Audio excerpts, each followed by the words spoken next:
ladies and gentlemen, welcome to another episode of the Bell to Bell podcast. I'm one quarter of the slaughter, DJ Mainstream, the voice of the voiceless, patent pending. And of course, I'm not here alone. Go ahead and introduce yourself, sir. What's good to y'all? Black Out the Rebel, aka Larry Williams. You already know the vibes. What's up with y'all? Yeah, make sure I get What the Heart Wants down on Amazon today. Yes, let's go. But yeah, we as you can see, Leek is on assignment. That's what I'm gonna say. He's on assignment. But yeah, we are prepping for what's going to be a very big summer, going not only for bell to bell, but for also professional wrestling. As many of you know, SummerSlam is coming up over here in the New York area. Also, all in Texas. AEW's big show is happening in July. So yeah, it's about to be very busy. But we want to start with the biggest news. I know we usually do our 3 count of different topics we're talking about, but today we're just going to talk about the biggest news. So it wasn't even Fightful. It wasn't no news reporters, nobody, nothing. It was R-Truth himself today at 11:12 a.m. in a tweet, mind you. I am sorry to inform you all, I just got released from WWE. I want to thank WWE for the ride, but mostly I want to thank each and every one of you who was along for the ride. Thank you for all this love, support, appreciation you have given me over the years. Thank you. When I said this wasn't even a situation of breaking news, this was breaking hearts. If you know R-Truth, as a lot of us know R-Truth for all these years, the most times you're watching wrestling is to watch R-Truth and how you're going to make somebody break. This is heartbreaking. How do you feel about it, Blood? Because I don't even know. I know why, but I'm still hurt. I'm hurt. For those of you who follow the Bell to Bell Instagram, I put a post up, a little meme of my reaction, more or less, of how it felt and looked. It was worse than that in real life. It was just I was off doing other things. Yo, I think this hurt me out of everybody the most because I saw the potential. If it was me in the writing room, it's so easy to make a title run for 2026 with R-Truth. Talk about it. Especially given the fact that it would be coming right off the heels of Cena's The Last Time Is Now run. That was his biggest role model growing up. Yep. Whatever. You could have easily had it to where he picks up where he leaves off. You could have had it to where he follows in his footsteps and he becomes heel too, and we just follow him for the ride because R-Truth is so intrinsically tied into everybody. That he's one of those. I feel like he reached Austin status where it doesn't matter if he's a heel or a face. You're gonna love to see him. You're gonna love to see what he's doing and support him no matter what. He's one of the main reasons. Supposed to be booing because he's a heel, but he's just so damn good. You're gonna cheer for him, and he's so good at it though. Yeah. He's so damn good at it. And it's like you give him anything, and he's made it work. Like I think a lot of people don't give Miz the credit that he deserves. Talk about it. A lot of that I wasn't really here for, but what I have been witnessing, Miz is an incredible wrestler. He's an incredible stand-up guy for all the BS that I hear that he takes behind the scenes. So it's like you take that and you pair him with R-Truth and you get what they had.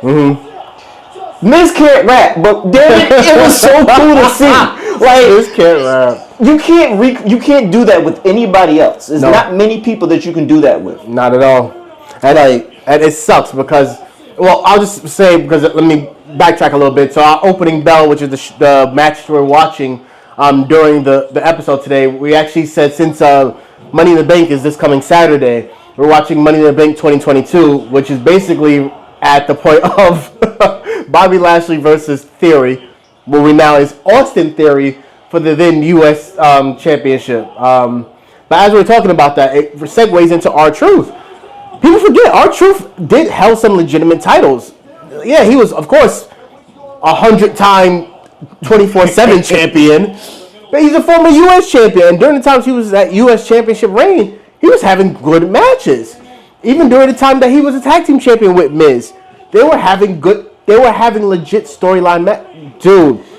We just saw the Saturday night main event with him and John Cena. You could have used that and piggybacked off of that. Because it's not like I'm saying this out of nowhere. Like, no. We all see what it. the potential is. Oh, yeah. So the fact that he was able to go against his, childhood hero, You could have used that. I would have, if it was me personally, I wouldn't have used it for just Saturday night main events, and I wouldn't have used it so quickly. I agree. If this is his last time is now, and he only has X amount of appearances left. We're talking about John Cena. We're still technically at that point. We're still in May. So I would have used it further down in the line, maybe towards maybe end of September, October-ish, to build up to it. Yeah. But this is just such a heartbreaking thing, man. It is, because this is for my thing. And I'm gonna get the personal feelings out the way, because I'm very upset that R-Truth is no longer there, and then I'll get to why I think the reason why it's happening. But yeah, I definitely want to hear that. R-Truth, man, like, my thing is, R-Truth is he's a utility player. Yeah. He's legit, like he's the Swiss Army player. Legit, just the same way Miz is. You need someone to heat somebody up on the way to a title run, give you R-Truth. Yeah. You want someone to get like that really shitty heel heat, beat up R-Truth. You want somebody to come in and give that segue between a match ending and a really serious moment. Have R-Truth do a joke. Like, the man was just on SmackDown. Did you see SmackDown? I actually didn't, unfortunately. Dude, I'm trying. I gotta get it together. I know. R-Truth was on here doing his whole little Jimmy shtick. Sitting there bending down saying, yeah, we gotta do this better. It's okay. Here comes Solo, Jacob Fatu, and oh my God, JC Mateo, and they come out of nowhere. Solo taps JC and said, look at this man. Tried to face his childhood hero and got washed at a Saturday night's main event. Truth was like, talking to me? Like, the way Truth was like, hold on, I may be crazy, but you ain't talking to me like that. The way it just flipped to the point where it's like, they're having this legitimate conversation. Even R-Truth was like, hey, he asked Solo, is JC Mateo his son? Yo, he was like, is this your son? He was like, well, if it's not your son, I do want to take him to the ring and teach him a lesson. So Solo was like, I think we can make arrangements for that. He's like, good, I'm gonna go talk to Nick Aldis right now. Damn, y'all big boned it. Yo, the way Solo did like this, he put his head down, scratch. Yeah. Because you can't help to laugh. Truth just gives you such a natural, I don't know, man. He's not wrestling again. I don't think he's gonna wrestle again. But he better be an actor. He's a legit. Oh, definitely. He has legit comedic timing. Okay, so why do you think that this happened? Because I'm interested to know what that. Business as usual. Well, what business could that be? Easy. They just bought AAA. They just literally bought a whole Mexican. What does that have to do with R-Truth? They just bought a literal whole promotion. Let's bring it back. Were you around during the time when WWE and WCW were having the big Monday Night Wars? Towards the tail end when the Invasion storyline happened. You're talking about like the 90s, right? Yeah, when basically Vince bought WCW? More or less. Because it was I was one of those kids, I was going back and forth, and I just landed on WWF at that time and just never went back. I'm sorry. So, during that time, on the business side of things, of course, you see WCW getting bought. You're thinking, shit, I can't wait till Goldberg is on. I can't wait to see Sting, Ric Flair. You're counting all these top stars from WCW. That are going to go to WWF. Right. Until you realize, this is no knock against who was there, but you're only getting Hurricane Helms, who was Shane Helms when he got there, Chuck Palumbo, Sean O'Hare, like the mid-level, mid-tier, mid-card guys. Because a lot of those big-name guys, money. Fucking Bischoff was signing contracts for people with money that checks his ass couldn't cash. Like, legit. So now you put that in same perspective now in WWE with AAA. Yeah, they got all the money in the world, but you're basically absorbing this whole entire company, which I think in total has 56 wrestlers. 20 of them are women, another 30 of them are men, producers. All have to go under the WWE umbrella. Nah, bro, gotta start cutting that fat. Not saying R-Truth is bad or he's fat. Contract-wise, I'm sure it was a fat contract. I'm sure of it. You don't underpay your 20-year veteran. You don't. You don't. So number one. Okay, why would it make sense to absorb AAA? That's I get it. If you're a business, I get it. If you're a business, you want to absorb as much as possible. You want to be, you want to be as close to monopoly as possible. I get it. I get economics. I get capitalism, cool. Right. But this isn't your reference. This isn't WWE versus WCW. No. Triple A is nowhere close to being on that. If anything, it would be AEW versus WWE. We know that. So, what do you stand to gain aside from just a dick measuring contest? Like, oh, I own Triple A. You didn't have to do that. So therefore, you don't have to cut people. And if you're going to start cutting people, you can look at the money of how you're doing the contracts, sure, but you also have to look at the end game and you have to look ahead, which I really don't feel like they're doing. No, I don't think so either, and that's the tough part because honestly, I do think this whole shit is a dick measuring contest. It is. It literally reflects the fact that hey, we're now owned by TKO and we're all together. We can buy that now. We have the money to do that, but do know there are people going to lose their jobs over it. But it's like, okay. Once again, I understand how this goes. Sometimes you do have to, make adjustments. Mm-hmm. But you have to be conscious of this. And shout outs to the person who I sent in the chat room. Oh, yeah. Sunny Baby, SONNYBABIE. Mm-hmm. He made a very interesting point, and I can't help but side with him. As fucked up as the guy is, Vince would have never let this shit rock. Listen, outside of the ring, he was a very vile... I don't condone any of this stuff that he was getting involved in, allegedly, unallegedly, whatever. I'm staying away from that part. If we're talking about just the facts of what he did for the wrestling industry and the company, he lived and breathed this shit. Like, it was eccentric, it was over the top, it was it was fucking illegal and illicit as fuck. Yeah. But you can tell that he gave a fuck. You can tell he cared. No other boss is stepping down and getting into the ring like that. That's why, he wasn't a wrestler, but at least he made it entertaining. That's why I always give Shane his props, because he definitely tried. Shane did a lot more for it than Vince did, if you think of it wrestling-wise. Wrestling-wise, yes. Yeah. But yeah, like, I just don't understand, because there's a lot of people that get what are those black matches, those dark matches? Yes. Start there. A lot of those people are not the people that you see every single Friday, every single Monday night. So I would say start there. You don't start with somebody who has that charisma, because you can't teach that. There's not going to be somebody else like him. There's nobody in the company right now, and that's AAA. Don't they own the Mexican one too? Yeah, that is the Mexican one. Oh, that is the Mexican one. Yeah. Okay. So there's nobody in AAA. No. There's nobody in NXT. There's nobody in SmackDown. There's nobody in fucking Raw that has that charisma, that can do what he does the way that he does it so naturally. No. So I mean, and that's just the tip of the iceberg. We're still pissed off about the whole fucking Braun Strowman thing. Yep. We're still pissed off about those cuts. Shout out to Dakota Kai again. Shouts to Dakota Kai. Like, somebody was saying that it's possible that Carlito might be next on the chopping block. So that was actually happened in the matter of coming on to today's posting, to today's recording. Carlito announced himself as well that he is no longer that wasn't a rumor. Nope. Fuck, man. That he is no longer a part of WWE. He put, my contract is up in 2 weeks and it will not be renewed. On top of that, WWE is demanding I pay back the money they paid me for apparently stealing money from the company. I've had my lawyers look into it, and after reviewing my footage on Netflix for the past months, they suggested I pay them back the money. All jokes aside, gracias WWE, and especially WWE Universe, los quiero mucho. P.S. I'll reappear again in another 13 years. Dios me los bendiga. Here you go. This sir, face off, sir. Oh, fuck me, man. So y'all can also see it. Carlito made it official that he is no longer going to be back. Another one, like... let's say the Judgment Day, ladies and gentlemen. We can pack that up. No, not yet, because there's still... I said there's not yet. Nah, there's still... Like, pack them up. There's still wheels there. Pack them up. Nah. Because I love what Finn is doing with Dom and Roxy and all that. Oh, you like Petty Queen Finn? I love this. Are you kidding me? Petty Queen Finn.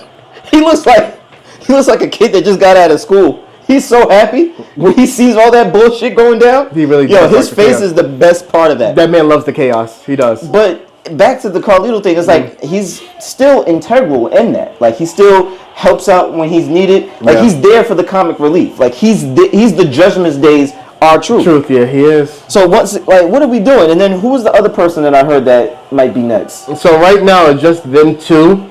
but people are saying there may be more. Oh, well, yeah, we was talking off camera. You were saying Miz. Yeah, so no, so I was saying people were shitting online about the fact that okay, you let R-Truth's contract run out, you let Carlito's contract run out, but when are you gonna let the Miz contract run out? And I say it's fucked up because this is the Miz.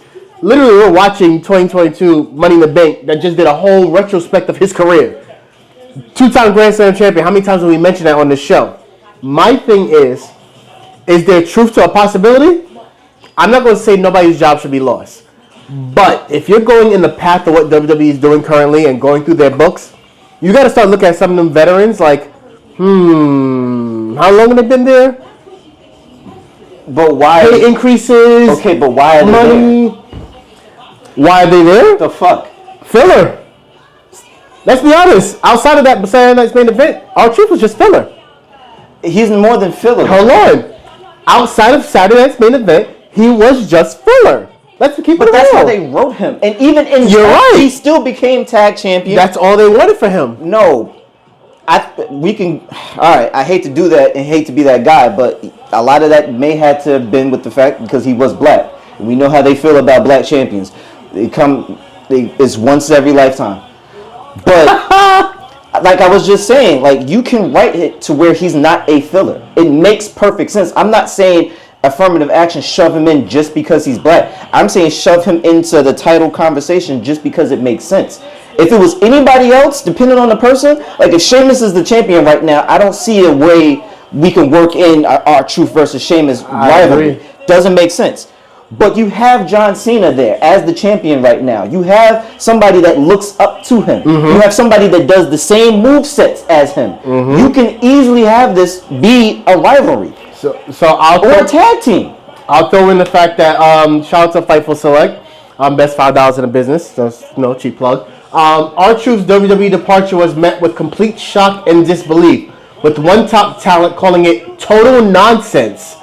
Another called this regime ruthless. Quote, it is by far the most criticized and universally disliked departure we've ever covered. Hold on.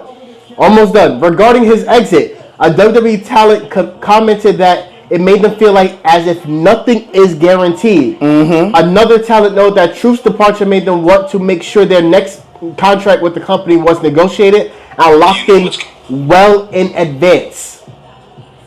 As word continued to make around the exit of the company, a few wondered if Truth had been offered a role as ambassador similar to Titus O'Neil feels for the company, and if not, why not, given how beloved the character has been. I agree. My thing is, if you don't know Titus O'Neil's story, his one is very interesting. The man was doing everything he can as a superstar, as a wrestler. He tag teamed with Darren Young. They did primetime players. They went through a shitstorm of crap that happened due to the fact that, here's a name, Abraham Washington. They had a tag team called the Primetime Players, right? It was supposed to be this like sports agent who got two talented black men who was going to be future tag team champions. They were a good fucking team. Okay. Until he made one horrible joke in the middle of fucking Denver about Kobe. Yeah, that energy. He made one joke. Was he a heel? Yes, and it didn't work. The backlash behind it was so bad. They wrote the manager off TV and put them back down a few levels. Wait. Was it was the manager that said the joke? Yes. But what did he say fuck me for? But Vince. Nah, I'm the fucking tag team guy. But Vince. What you not gonna do? But Vince. Fucking Vince. But Vince. So Vince was like, nah, everybody got to pay for it. So he knocked him down the totem pole. Fast forward a few years go by. Darren Young, who's his tag team partner, Titus O'Neil's partner, no longer in WWE. Titus O'Neil was I think it was a benefit show or some shit was going on. It was Raw. Vince happened to be out there. And all Titus O'Neil was kind of like hyped up. He was very happy, lucky guy. And I think he kind of lifted up Vince. And if anybody knows Vince McMahon or his past or heard shit about his past, he does not like being humiliated or dehumanized, especially when it comes to being a man of his stature. Titus O'Neil is a big man, bigger than Vince. Lift his ass off the ground. Vince was like, I don't like that shit. I don't like that shit. you're suspended. Suspended him for greeting him. Turned him to come back and flipped him as an ambassador, and he never wrestled again. Can Titus O'Neil still wrestle? Yeah. Is Titus O'Neil a bad wrestler? Nope. Not good enough to be in Vince's ring. And that's why he's still an ambassador to this day. What the fuck? This shit is not no like passing crap that any of us who've watched wrestling for years seen. When it comes to R-Truth, this was heavily calculated, man. They knew it was on the horizon. Like, giving him his own special Ron Cena shirt that was not to be sold anywhere else, knowing damn well he's going to be not renewing his contract. You know how much money R-Truth would have made off that shirt? If that Ron Cena shirt he wore at Saturday Night Main Event went for sale? A shitload. Which means they would owe him a shitload of money. Which is why they let him go, so he didn't make no money off of it. It's a fucking business, and it's a shitty one. And the worst part, I'm so glad Leek is not here. Love you, Leek, because now I can say this proudly. The shitty part is, it's starting to seem like they're targeting all the black people. Well, why do you think? Well, why are you glad the Leek's not here? You think he would? Because he'd be the first one to chime in and say otherwise. Like, we can't make it always a black thing, and I get that. We can't make it always a racial thing in wrestling, but it's always been a racial thing in wrestling. We should have taken that long for Kofi to win a world title. Are we kidding me?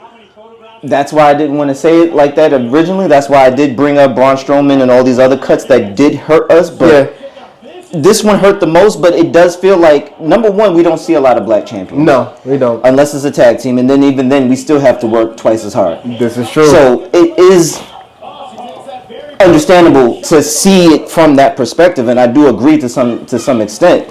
But now, the same question I posed to you a couple of weeks ago with LFG. When you don't have the wrestlers who win and you're a different company, do you swoop in? Same situation. If you see the uncertainty that comes with being a wrestler for WWE, do you come in being that comfort, saying, listen, we see the potential in you. We don't want to fuck you over like they did. If you want to stay here for X amount of years, let's talk. Let's talk figures. Let's talk years. Let's talk health. What's up? Listen, I see it in a different light. I see where you're saying it. Let me use that and piggyback off the reason why R-Truth got released. R-Truth is going. Okay. Money off the books, right? Gives you perfect reason to start giving Stephanie Van Court. The only reason why they know Stephanie Van Court is because she wrestled Mercedes Moné in AEW. You sign her, hot shot her. She's about to be on the main roster starting tomorrow. Which means her contract is going to get updated to her main roster money. She gets a raise. Ricky Saints came in from AEW. Happens to be a good friend of Cody Rhodes. Just dropped the North American title after he just won it about 2 months ago. Yeah, and his debut. A run. Yeah, I know. Because officially he's going to be listed to be called up soon. Means he's getting main roster money. Once again, what the fuck is the point of the draft? But continue. Let you cook. Go right? You see where I'm going with it? Kind of. WWE has talks and rumors, and I'm not even going to pick up my phone to share the news because most of you who watch wrestling already know. Former AEW Women's World Champion Mariah May, who just had a hell of a storyline, is the reason why this man became anywhere remotely of an AEW fan. When I sat here and let him watch, that's a fact. That is a fact. Watch the final ending match between Tony Storm, and Mariah May. Mariah May contract just ended with AEW. She's going to get signed to WWE. More than likely, she's starting at NXT. Adjustment of money from a former world champion. Stephanie Van Court's main roster run. Ricky Stark's upcoming main roster run. Mariah May coming in. I bet you put their money together, it kind of almost equals to how much you were paying R-Truth if you renewed his contract. Put money on it. Okay, so now I see that. I see the point. I get business. You take away one person for three. Yep. That sounds cool. Yep. Can any of those three, or you put 2 out of the 3, do what the fuck R-Truth can do? Of course not. With or without a push. Of course that's not. That's the crazy part. Of course not. You didn't even have to push this nigga for him to be the fucking main attraction every time there was an event. Of course not. It's money. So then what is the point? It's all money. It's all money. It's going to be, as long as now TKO operates the way they do, it's going to be about money. But it's not. It doesn't make sense. All right, look. I'll break it down for y'all like this. If y'all are new to wrestling and everything, Let's take it back to the early 2000s. The best thing that you could pull up with was a throwback jersey. Oh yeah. The money that you take from a throwback jersey, let's say you don't get a throwback jersey. Let's say you get a whole bunch of Reebok jerseys. Is that the same thing? No. Is that more? But you got more jerseys. Value. If you know, you know. If you're from New York, you know what Value. I'm saying. Like it's not about the quantity, it's the quality. And let's be real, Stephanie is not good on the mic. Woo! Talk about it. Just listen. I understand. Talk about it. She's from Chile. But cool. she's not. I get that. She's not good on the mic. She's It not. doesn't change the fact. Io Sky is not American. She's fucking great on the mic. When you do give her the chance, she's gonna be good on the mic. Yep. She has a very bubbly, charismatic, like you fuck with her. Yeah, you fuck with her. Ricky Saints, I can't say nothing bad about him. Like I've seen him work now. I get it. I wasn't on him when it was AEW, but I see why. Cool. And then you said you said Mariah. Yeah, Mariah. Okay, so all right, cool. But once again, together they still don't add up to what R-Truth has done in 1 year. Not even to mention his whole entire stint. You're right. Can I also throw in one other thing, which is gonna be so fucked up? What's that? Age. Okay, I hear you. But once again, what are we? I get it, because that was the same thing I did say with AEW. If I'm going to swoop in, let's talk about years, let's talk about health. I do see that. However, this is what I was saying. You also have to look at the dark matches. Who is producing the most and who's producing the best? If I don't even trust you to do real matches and we only doing dark matches, why don't I start there? Why am I starting with anybody that's doing anything profitable on the main shows? This is why you have NXT involved. This is why you have Evolved. This is why you have no. That's different because they still have dark matches too. Yeah, but it's different because there's not that many dark matches going on the main roster no more. They barely have dark matches. Now they're all main event matches. And main event only airs mostly on fucking YouTube and random spots they put it on Hulu. If I'm not mistaken. But now that also cripples the potential for the mid card and lower tier wrestlers, because if I have to wait till Raw and I'm only on Raw, that's the point. Fam, this is fucking bullshit. That's the point. This is what I'm saying, Vince. That's the point. I don't agree with his antics and things outside of the ring, but when it came to wrestling, he understood the business. He grew up in it. He breathed it. He lived it. Honestly, I will agree with you. I think if Vince was around still, R-Truth would still be there. Okay, that's actually one thing I wanted to ask you. He would still be there.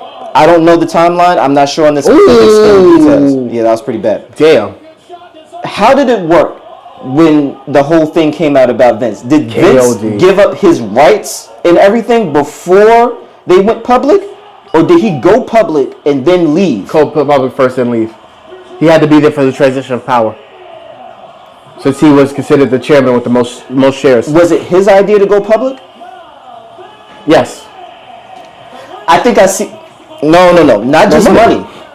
I feel like Vince is strategic enough and petty enough to do this. If I'm Vince and I know that shit is possibly about to start really hitting the scene of what I've been doing outside of the ring, why don't I go public, get money, get my status up, but more importantly, I'm going to hand it over, and I know they don't give a fuck about the wrestlers and the business the way I do.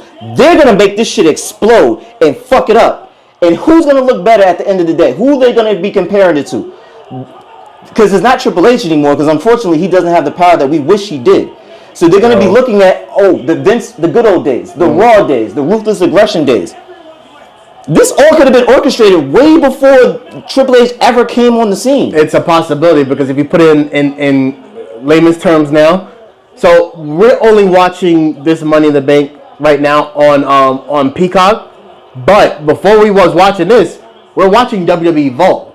When Vince was around, there is no way that he's giving away matches for free.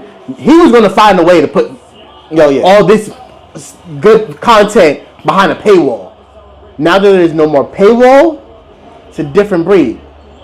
For me, and I get where you're coming from in regards to when it comes to Vince and that level, I'll take it a step further. I honestly believe Vince saw how everything is changing coming, and he knew, this is just me being speak freely, he knew the dirt he did. He knew he did some dirty shit. But for him, It wasn't. Everybody knew. He didn't care about the dirty shit. He knew about the. He wanted to know about the business. There is no reason. There's no way in the world that you can't think of WWE without thinking about Vince McMahon. But he's gotten it to the point where you can't think about wrestling without thinking about Vince McMahon. Yeah. All that money recoups and all that money he puts in his pocket, regardless of the case that's going on. What else would someone like Vince McMahon want to do next now that he got pushed out of WWE? Motherfuckers saying they made Vince. Made Vince say, okay, so make another Vince. I'm fucking weak. I see where you're going. He wants to start another promotion. Yeah. Honestly, do I see it working? Maybe the fuck not because he's Vince McMahon, but maybe so because he's fucking Vince McMahon. And let's be honest, in the current presidency seat is a WWE Hall of Famer.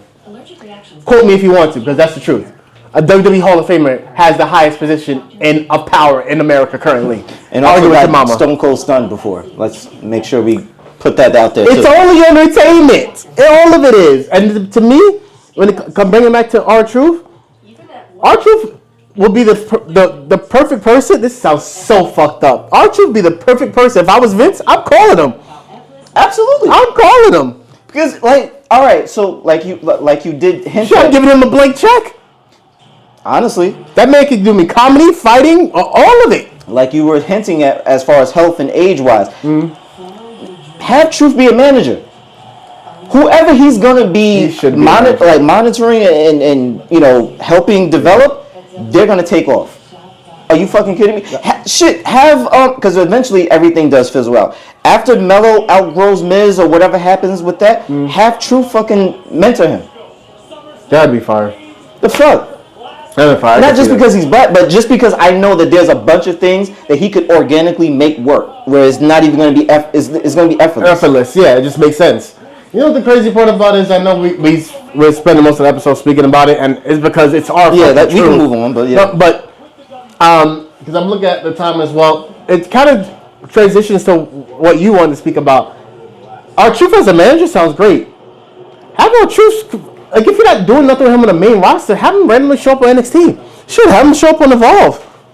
Would it be a spot on you watched Evolve more than me, Leek? Yes, I caught up on Evolve. Would there have been a spot on Evolve for R-Truth, do you think? Are you absolutely. Only hesitate because he would steal the fucking show. But star too. Yeah, like he'd be the fucking star too, B. But go ahead. Yeah, I can see it. I'm not mad at it. Anytime I see R-Truth on the TV, I'm checking it out. Okay, so what's going on in Evolve right now that have you like? So I wanted to make sure that I'm always bringing something to the table. You and Leek have been watching it religiously without a pause. I took a long stint, so I want to make sure that I'm bringing more to the table. So I binged this entire week on Evolve. I'm all caught up now. Evolve got some heat, man. Yeah. Evolve it's looking like, honestly, it reminds me of NXT before Seth Rollins came down. Wow. It's giving me that. Because it's like, It's not developmental. They look like they're all there. Some of them, there's a few botches here and there, but overall, it looks like most of them have their they have their personas. A lot of them know their position. They know that they're going to be a heel. They know they're going to be a face. Like, you have the people that you hate. Vanity Project? Oh my fucking God. It's a bunch of fucking Logan Pauls if they were still in college. All frat boys. Oh, I already know. You're talking about Swipe Right. Swipe Right. Oh my fucking God. And then their fucking names. Fucking Jack Cartwheel, Ricky Smokes. Like, what the fuck? Jack what Cartwheel. Are we talking? Like, shout out to my boy Jack Cartwheel. Oh my God. So it's pretty cool. And you do see the potential. Like, there's a couple of people who were on NXT who got dropped down a peg, if you want to call it that. So they're giving Wendy Choo a lot of fucking burn. Good. Rightfully so. She's putting on a clinic out there. Somebody who also is putting on a clinic, but I think kind of got overlooked in the whole speech about the women's belt. Brinley Reese. Really fucking, really doing her thing. So right now they just crowned the women's champion, the first women's champion, Callie Armstrong. Yeah, shout out to Callie Armstrong. Yeah, like I said, she knows she's gonna be a heel. She looked like she was about that shit since she stole the mic. It was like, yo, that wasn't me. I didn't lose the match. Yeah, that bitch did. Yeah, I like Callie Armstrong. She's good. I really like how they're building some of the women down there more than even the men, because my thing is, the one thing I hate every year about NXT is when you get to the point of building these guys up, like we're at a point now where Trick Williams, Ethan Page, Javon Evans, Obafemi. I don't know why I forget the ruler. My bad. Obafemi, Tony D'Angelo, and I guess you could kind of sort of put in there Ricky Saints for now, but he's transitioning out. But you have 5 good, solid guys in men's division that you're also looking to possibly call up eventually. Trick is not going to keep that TNA World Championship for long. Oh, hell no. TNA ain't trying to have that. Nah, he's not going to keep it for long. Ethan Page is too good to be North American champion and be in NXT for long either. I see him maybe getting an NXT championship one more time, and he's got to get called up. Oba is going by the end of this year, bro. If they don't call up Oba by the end of this year, they're dropping the ball. I see that transition happening. I'm gonna let you cook. Go ahead. But I'm just saying overall. Yeah. I'm assuming Evolve is building enough to where it's like, okay, it's the women that we need. Because if you take Stephanie Vancour, call up. Jordan Grace probably eventually called up because she does not need to be in NXT that long. She don't need to be on the roster at all, but that's another story. Who's left as far as those women in NXT that are going to keep me watching outside of the normals, the Jada Parkers and the Kalani Jordans of the world, and the Sol Rugas of the world? Okay, so you still got Lash Legend. You still got Fallon Henley. Like it or not, you got Jordan Grace. Yeah. Who else do we got? You got Jasmine Nix, who I think now she might be getting a push after that draft. Hopefully. Who else do you have? The only reason I'm asking, because it leads to a question I want to ask you. What's up? And this could be a mix of men and women. Because I've only watched some of Evolve. Is there 3 people in Evolve right now that you feel like they're NXT ready? Not main roster ready. Absolutely. NXT ready. Absolutely. That's why I was saying I'm going to let you cook. Because if you give Obafemi that push that he needs and deserves to go to Raw SmackDown, Keanu Carver can take his place rightfully so. He's literally a hood nigga version of Obafemi. The fucking the locks, the tights, all of that, like his mantra, like the way he carries himself is exactly like that. It's just he's a hood nigga. I peg him as the first NXT Evolve champion though. Definitely between him and Harlem Lewis, they're the first NXT champions. But so who's the second? I'm sorry, Evolve champion. Who's the second person you would say? So that's NXT ready and NXT ready. Yeah. I would say Keanu Carver. Harlem Lewis. Okay. Who else do we have? I'm trying to remember the men's names. Oh, one woman outside of Kylie Armstrong. Oh, I think Kylie Armstrong is probably only be involved maybe until the end of this year until she gets. Yeah, no, Kylie's ready. That's Kylie is ready. I don't see why they sent Wendy down there. Spacing. I think it's really just spacing because she's still her. Brinley, I could see coming back easily, but she was already there. We're talking about a new face to NXT. Yeah. I think, what's her name? Karen something Gray. I think I know what you're talking about. Yeah. Her. Kendall Gray. Kendall Gray. Yes. Kendall Gray. What's her name? I think. Kendall Gray. Because I was going to say Carly Bright. But not yet. Not yet. I think Carly Bright needs to go through. It sucks. I'd say this almost to every cookie cutter, brand new girl coming in or woman coming into NXT or Evolve. I feel like Kendall Gray kind of needs that. That's what we're talking about now, right? Kendall Gray? Yes. I think she needs to go through that Kalani Jordan transition. No, you mean Carly Bright. Carly Bright, sorry. Yeah. She needs to go through that. Yeah. She needs to go through that Kalani Jordan transition. Because Kendall Gray comes off like more a heel, right? Yeah. Kind of, yeah. The way they tried to pair them briefly, trying to get Carly to get her to be more nice. Yeah. It gives me Ariana Grace vibes. Thank you. Yeah. That's what I was trying to think of. Thank you. Because I'm like, you're too bubbly for me. Yeah. I need you to get calm down. Right. I need you to get your shit rocked. Like I need you to break a nose or I need you to bleed one time to show the fact that you can go through the fishnet and black gear phase that all the transition of NXT women go through. Please change your gear. I'm a sucker for fishnet. I'm here for it. Different color fishnet. Y'all can't all be heels of black fishnet. Please stop shopping at the same rainbow. Go the Naomi route. Get the fucking glow in the dark shit, nigga. Listen. But my thing is, if we're gonna have a transition of power, now there is nobody who's going to take R-Truth's place. Absolutely not. Just like in the layers of what I was saying, there's nobody in that women's NXT division, men or women, to take Stephanie Van Cour's, Ricky Saints, or even Jordan Grace's, Ethan Page's spot right now. Correct. Are we really going to bank on the fact going forward that WWE's business model is really hoping LFG and Evolve is going to make the future stars of tomorrow? From what I've been noticing, I wouldn't. I mean, well, because at the end of the day, you have that, but then you have the fact that they are running around playing fucking Monopoly with all the different divisions, trying to absorb every fucking thing. I'm not going to be surprised if they're looking at New Japan the same way that they looked at AAA. They won't be able to because New Japan is too close to AEW. But there's other companies in Japan that they will go after. That's what I'm saying. So, I mean, but if you're just talking about those two divisions, yes. Because also, just like LFG, people are guaranteed NXT contracts when they finish with Evolve. Oh, that's fire. Yeah, so they're really making that the end-all, be-all. And I think that's pretty dope. One thing I do want to ask you, we're going to change conversations a little bit. So I remember we was having, a couple of episodes ago, we was having conversations about when you're talking about introducing and signing new wrestlers, you got to make it worth their while. A lot of them, well, not even a lot of them, but they're guaranteed like wrestling. No, they're guaranteed like championship matches. Yeah, they're guaranteed belts. So we saw that with Julia. We saw that with Stephanie Valkyrie. Yep. That's not the constant though. So what makes that the deciding factor? Because we've seen them get new people, and they're not getting title defenses. No, we've seen that with Jade. We've seen that with Zarya. Jordan Grace is getting there.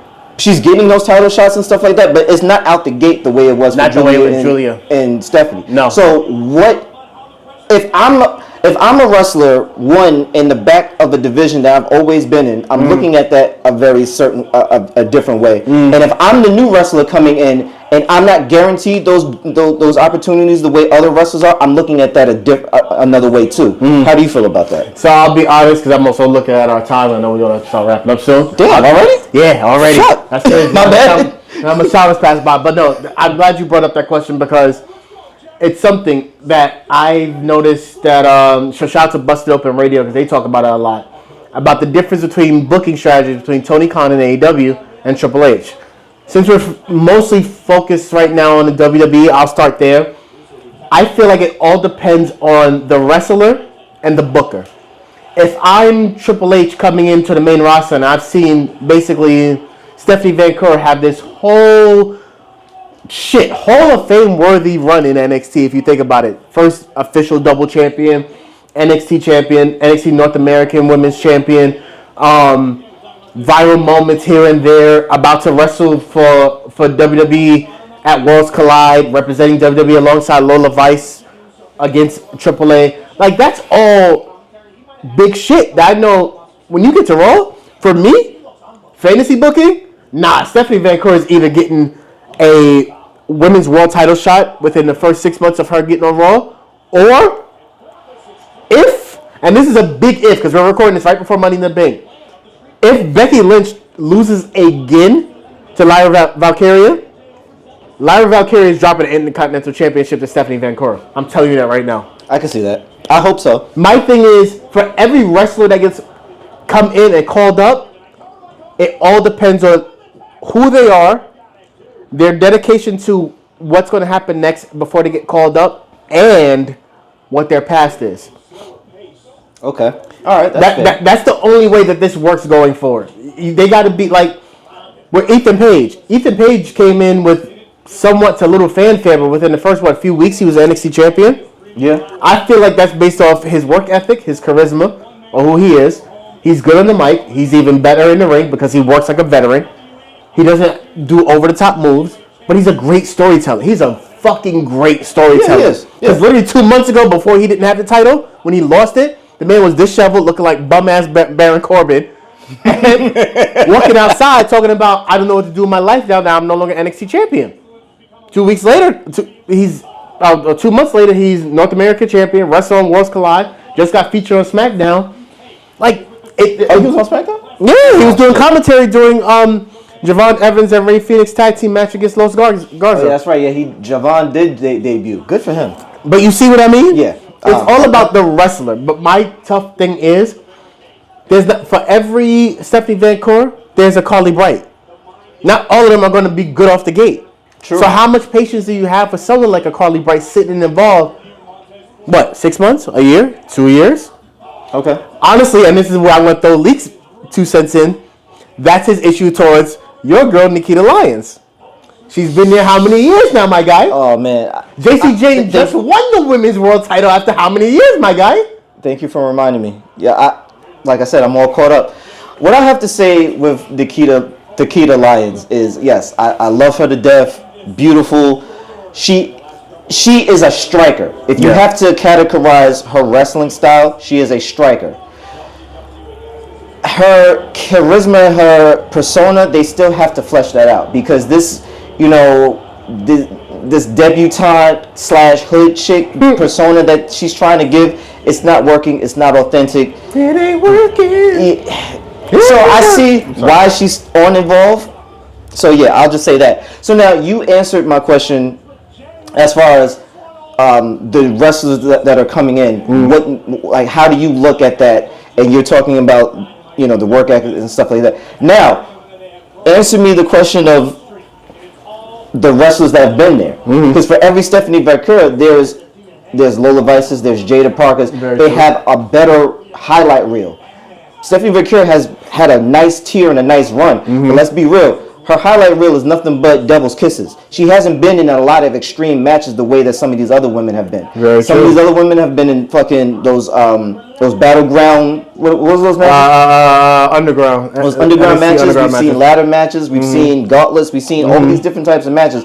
Stephanie Van Cour, for the most part, has only really wrestled one person at a time. For the most part, she hasn't really been through the ringer the way that these other women have been doing. So that's what I'm saying. Like, if I'm a Jada Parker, if I'm a Lola Vice, if I'm somebody who has been putting in the groundwork, who has all these boxes checked off naturally, more so than you. Yeah.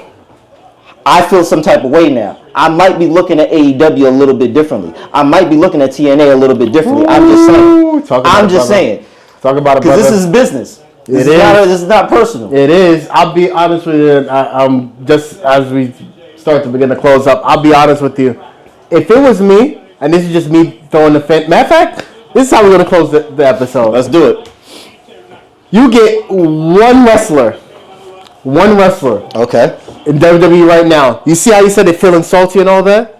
Choose one you think that's feeling salty right now. If they left and they should leave and go to AEW, who would you choose? Are we talking like from what division, or just any in WWE right now? Somebody who feels salty that should leave? That you would think I would feel salty that such and such is going on right now. I think I should leave to go AEW. Who would you choose? Because I have my one since you mentioned it. Okay, you go first while I think, since you haven't loaded. To be honest with you, I saw the investment they were making into Lola Vice when she left UFC. Yeah. But now the connection with TKO, it does give me a little bit of like mixed vibes about what they can do with her next. I do think that she should get called up. I do see her being a future, maybe women's world champion. Yeah. Maybe even WWE women's champion. But I agree with you. If it gets to a point that she doesn't even get a chance to get a title in NXT, and we start phasing her into the Nikita Lyons reign, let's be honest. Lola Vice is 100 times, no offense to Nikita, 100 times better than Nikita Lyons. Lola Vice is. If she doesn't get a sniff at that title, a legitimate chance as a title, I don't know. I'm looking at greener pastures. I feel like she could easily bolster AEW's women's division. Shit, give her a light little chance to tag team with Shayna Baszler. Even consider getting Shayna Baszler and Lola Vice together in AEW. There's rumors you're trying to start a women's tag team division. There's a proper tag team right there waiting for you that's going to be easy to sign. I feel would be easy to sign. Okay. So, before I give my answer, really quick, I do see a storyline with two wrestlers. There's an involved wrestler right now. Her name is Zeta Steele. Zeta Steele, like I just said, is involved.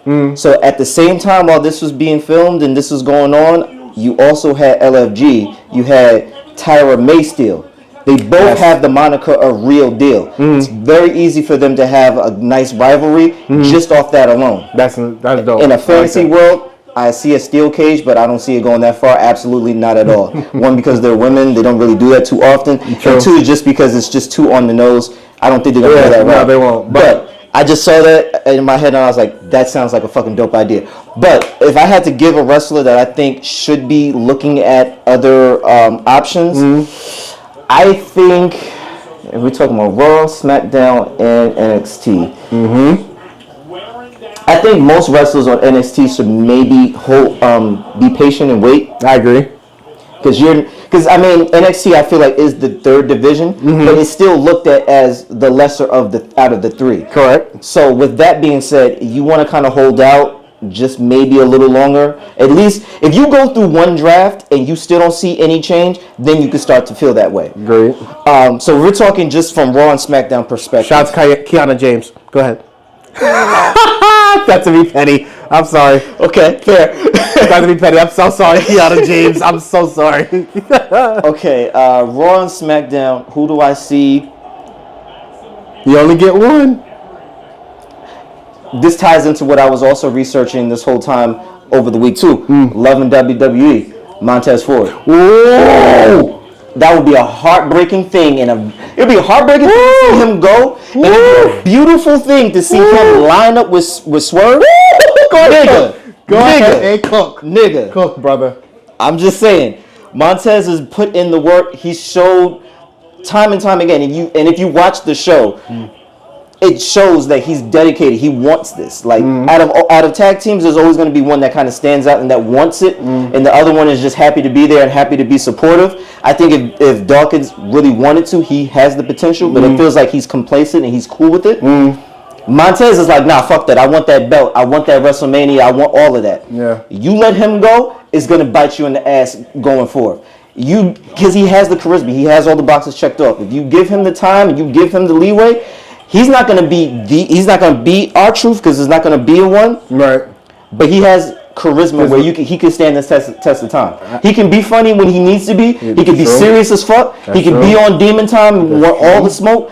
He can give you whatever you need. So when you have that versatility, you're deadly. Sometimes it works against you because now we don't know where to fit you storyline wise. But then also it's like, well, if we need you and we need a time slot, we know we can depend on you there. However, but don't take me for granted. So I would be looking at other options if I was Montez Ford. Man, that's something else. Listen, all I'm going to say, Montez goes, Bianca may go too. So as we wrap up this episode of that hurt. Keep asking Bianca and AEW. Let me not. So as we wrap this Bell to Bell podcast, sir, you want to share your social media? Versus the CEO?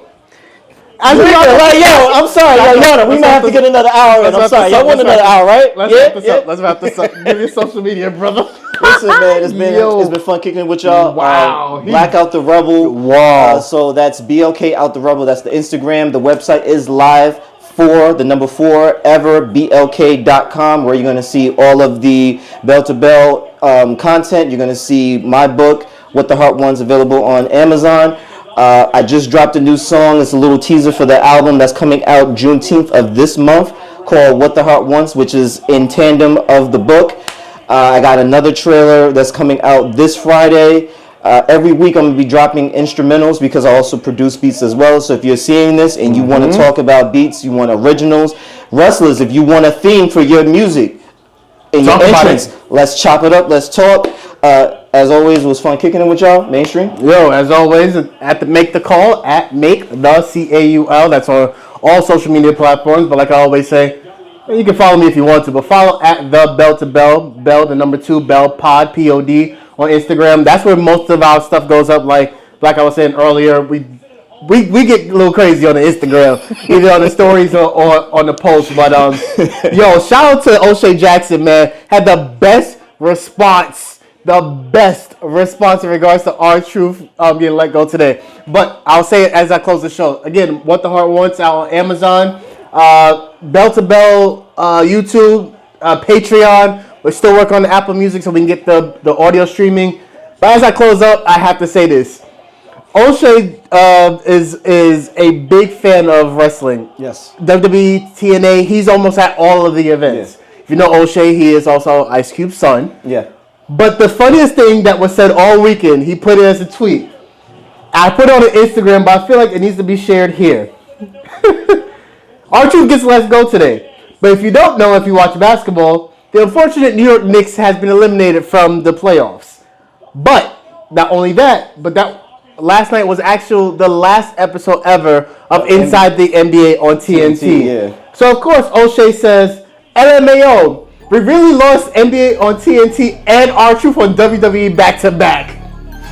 Really? Like, He did that. Yeah.